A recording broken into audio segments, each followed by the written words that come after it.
ከርሊ ጸጉርን ለመንከባከብና ለማሳደግ የተለያዩ መንገዶችና ዘዴዎችን እንጠቀማለን።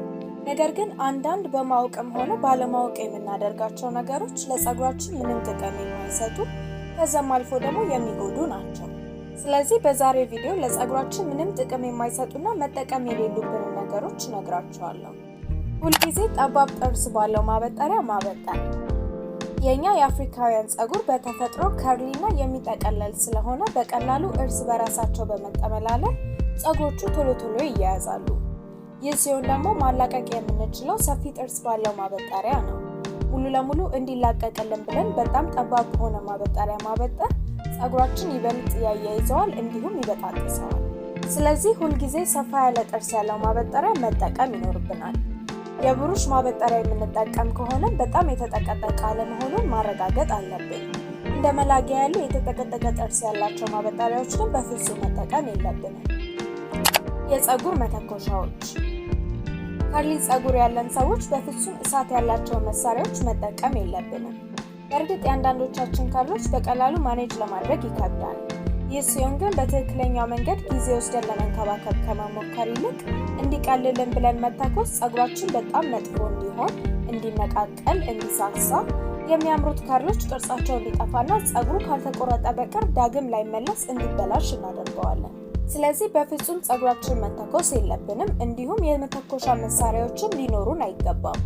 ጸጉራችን በቀላሉ ማኔጅ ለማድረግ ትክክለኛው ፕሮዳክትና መሳሪያ ከትክክለኛው ዘዴ ጋር ተጠቅመን መንከባከብ፣ ስታይል ማድረግ ስንፈልግም እሳት የማይፈልጉ የጸጉር ስታይሎችን መሰራት እንችላለን። ሸካራ ፎጣ፣ ትራስ ጨርቅና ሻሽ። ከርሊ ጸጉር በቀላሉ ይንጨባረራል። ይህም እርጥበት መያዝ ካለመቻል፣ ከጸጉሩ ቅርጽ፣ ከጸጉር አያያዞችና ከመሳሰሉት ምክንያቶች የተነሳ ሊሆን ይችላል። ሌላኛው የጸጉር መንጨባረርን የሚያባብሰው ደግሞ ጸጉራችንን የሚነካው ጨርቅ ነው። ለምሳሌ ኖርማል ሸካራ ፎጣ፣ ሸካራ የሆነ ትራስ ጨርቅና ሻሽን መጠቀም ናቸው። እነዚህ ጨርቆች የጸጉራችንን ቅርጽ በመበተን እርጥበትን በመሳብና ድርቀትን በመፍጠር ጸጉራችን እንዲንጨባረር ያደርጋሉ። ስለዚህ መጠቀም ያለብን ማይክሮፋይበር የሚባለውን ፎጣ እንዲሁም የሲልክ ትራስ ጨርቅና ሻሽን መሆን አለበት። ትኩስ ውሃ። ትኩስ ውሃ በፍጹም ለጸጉራችን አያስፈልገንም። ትኩስ ውሃ የጸጉራችን ኪዩቲክል መክፈት ስለሚችል በውስጡ የያዘውን ቅባትና ወዝ ያስወግደዋል።